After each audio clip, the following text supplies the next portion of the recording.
Coming back once again, Gilbert Morales Tips. Meron pa tayong mga sariling tips at mga nanap ng preba ngayong araw ng Sunday, August 23, 2026. Fourth racing day, Timberton Mabaltanawa City, Batangas. Silipin po muna natin itong programa ko po pinaprint. We have 12 races. May dalawang set ng take-all, tatlong set ng peak 6, tatlong set ng peak 5, isang peak 4 at last DD plus 1. At ang start time po natin ay alas 2 po ng hapon. Ito na po yung second racing days ni 13th Ramon D. Bagaching Seniors Racing Festival, tsaka yung second leg ng Prince and Kings Cup. Nandito po yung mga magagaling na kabayo.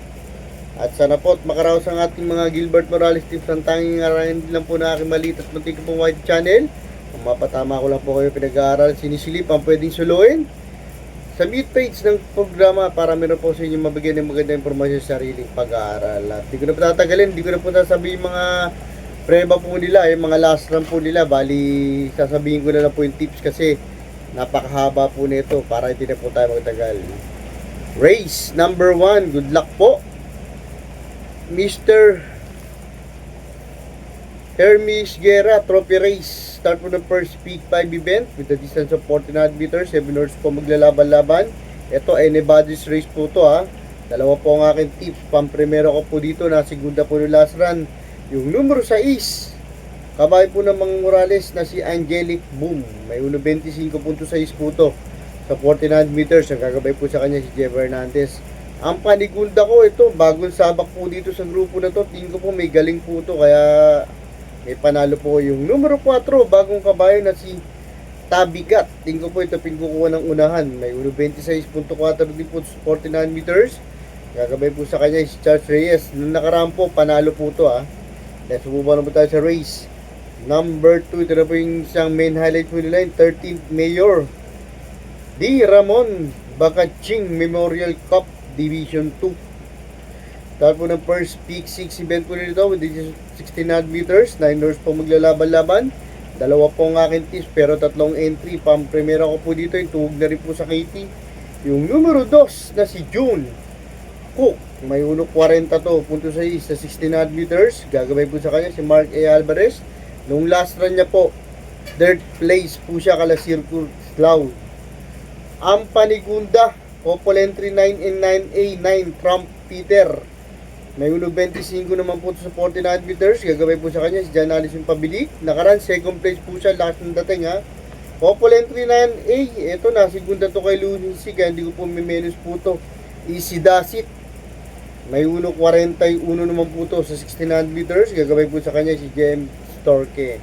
Let's move on po tayo sa race number 3. Mr. Aristeo Puch Puya Trophy Race. First winner take-all event, the distance of 49 meters. 9 horses po maglalaban-laban. Dito, tatlo po ang aking tip.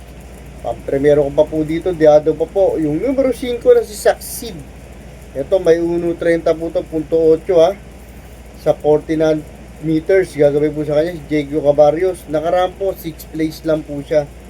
Ang panigunda, ito, Indamani tinatakbo. Hindi segunda, tercero, tingko pong mayamado. Yung numero 9 na si Hot Legs. May 1.28.4 po ito sa 49 meters. Nagabay po sa kanya si CB Garganta. Nakaraan po, third place po siya kala Aban. Ang pantercero pandeado, ang backing horse, yung numero 2 na si Maki Boy.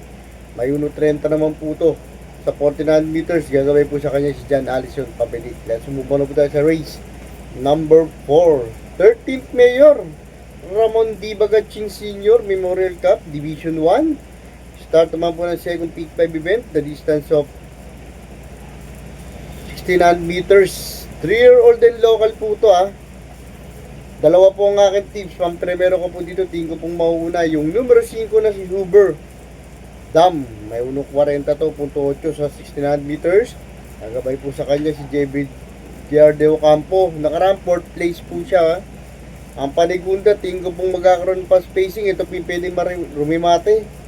Deremate, yung numero 1 si Little BT Boy. May 1.12 po to nung last run sa 1200 meters. Yung panalo niya po, nagabay po sa kanya si Mark Alvarez. Let's move on po tayo sa race number 5. Vice Governor Sandy Javier and Congresswoman Lolita Javier Trophy Race. Start po ng second peak 6 event po nito with a distance of 49 meters. 9 horse po maglalaban-laban dito. Tatlo po ang aking tips. Ang primero ko po dito, kabahay po ni si Raimundo. Yung numero 6 na si Just T5 Biliso. Ito may 1.29 po to sa 49 meters. 1.25 sa 49 meters. Kagabay po sa kanya si RM Garcia.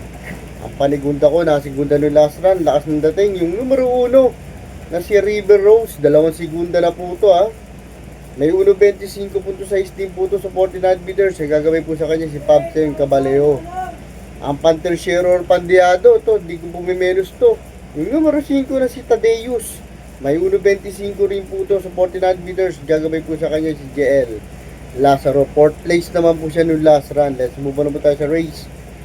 Number 6. 2026 MMTCI second leg Prince Cup 3-year-old imported. Start naman po ng second winner take all event winner to with the distance of 1600 meters. 5 lang po maglalaban-laban dito. Isang de bandera, isang de remate ng aking pang-primero ko po dito. Nasigunda po noong nakaraan. Yung numero 1 na si Student Regent. Balik na po siya kay Jeff Tagulaw Sarate. May 1.35.4 puntos sa 1600 meters. Second place po siya kay Otto Cruz, yung may Yamado po rito. Ang panigunda ko kung magkakaroon po ng pa-spacing between Student Regent and Otto Cruz. Ito yung kakarimate, diremate. Yung numero 5 na si Windmill of Summer. May 1.38 po to sa 1600 meters. Gagawin po sa kanya si Paps and Caballeo. Manalo po to noong last run. Imported doors yung mga nakakalaban. Let's move para po tayo sa race. Number 7, Engineer June Sibilia and Newport World Resorts Trophy Race. Third Big 6 event winner nito with this is 49 meters. 10 horse po maglalaban-laban. Ito anybody's race po to Tatlo po ang aking tips. Pang-primero ko po dito. Yung numero 4 na si Madam Ruby. May 1.28.8 punto sa 49 meters. Kagabay po sa kanya si Dan El Camanyero.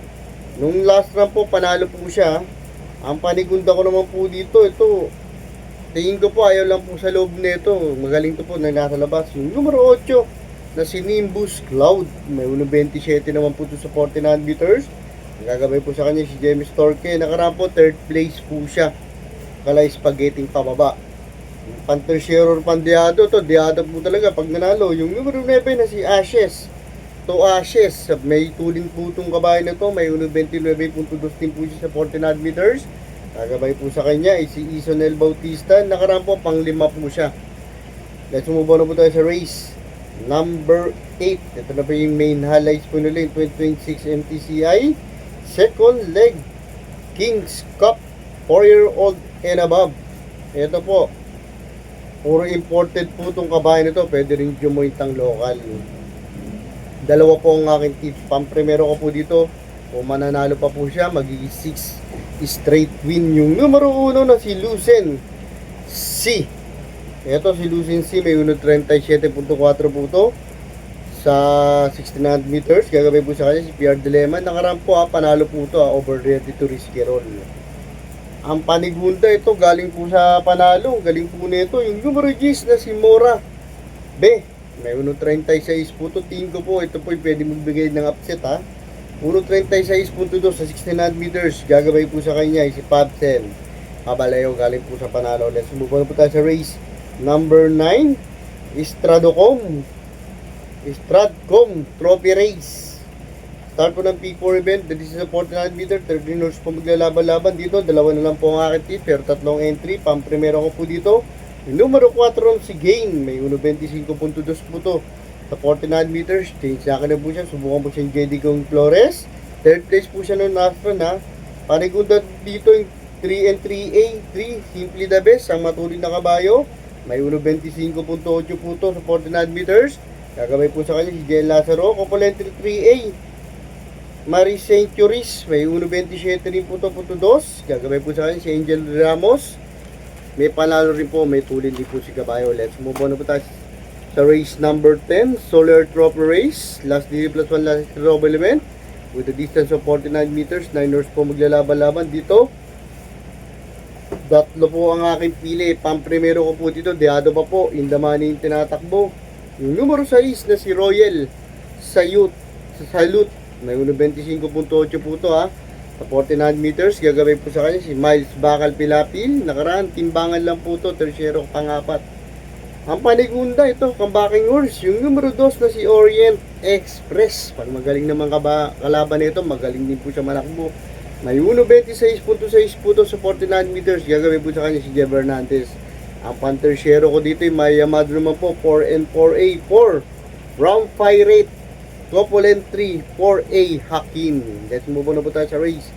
Number 11, penultimate race. Bet 88 trophy race. With the distance of 49 meters, 8 horse po maglalaban-laban. Dalawa na lang po ang aking tips. 3 and 5 po ako dito, 5 and 3. 3, Pamprimera, Can Caluquin. May 1.25. Ang gagawin po sa kanya si Jeff Hernandez. 5, Street Swag. May 1.40 naman po ito sa distance 9 meters. Change check na po siya. Subukan puli po siya sa regular rider niya na si Mark M. Gonzalez. Let's move on na po tayo sa last pala race number 12. New San Jose Builders and Doña Insurance Trophy Race. Tatlo po ang aking tip. Pamprimero ko po dito. Yung numero 8, comebacking horse na si Precise Move. May 1.27.4 po to. Lexter Desus po ang gagabay. Ang panigunda ko naman po dito, yung couple entry 9 in 9A, 9 as turning pounds. Couple entry 9A, Kataka-taka. May 1.28.6 po sa 49 meters. JA Pastoral po ang gagabay. Ang pantersyero or pandiado to, imported horse. Yung numero 5 na si Pound Trick. May 1.28 po sa 49 meters. Gagabay po sa kanya si John Alvin Guzet. Thank you muna po sa inyo lahat. Tatanggap suporta. Maraming kayo rin sa mga Gilbert Morales dati subscribers. Maraming salamat po sa lahat. Tignan po tatagaling. Good luck and have a blessed Sunday. Thanks for watching.